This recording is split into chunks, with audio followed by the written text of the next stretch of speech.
जिन भी परिस्थितियों में वो वारदात हुई है और जिस भी परिस्थिति में डॉक्टर साहब ने मरीज जो था उस पर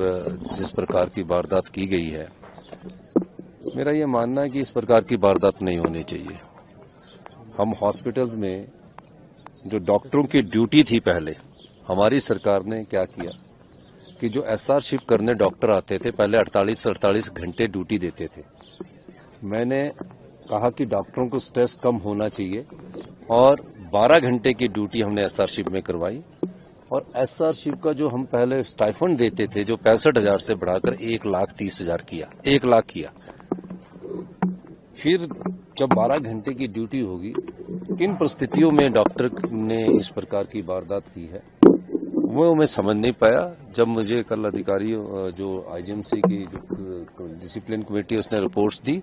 उसके बाद मैंने कहा कि डॉक्टर एक ऐसा है जिसके पास कोई भी आम आदमी, साधारण परिवार का व्यक्ति ये सोचकर आता है कि डॉक्टर मेरे लिए भगवान की तरह है और मेरे को उससे ये आशा होती है कि मेरा ये इलाज करेंगे और अच्छे इलाज करेंगे। अब उस पेशेंट का जो मैंने उस रिपोर्ट्स में आया है वो सिर्फ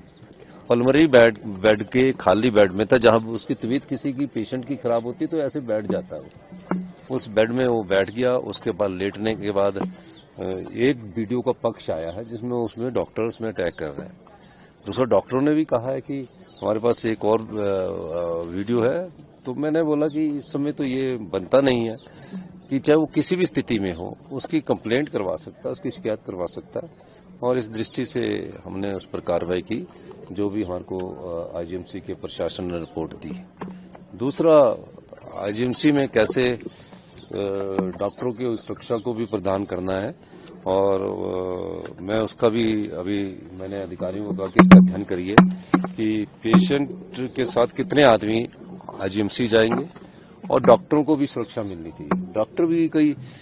ऐसा ना हो कि उसके बाद वहां कुछ वारदात हुई है तो उस सारे मामले में हम बातचीत कर रहे हैं और निश्चित रूप से डॉक्टर ने जो किया वो गलत था।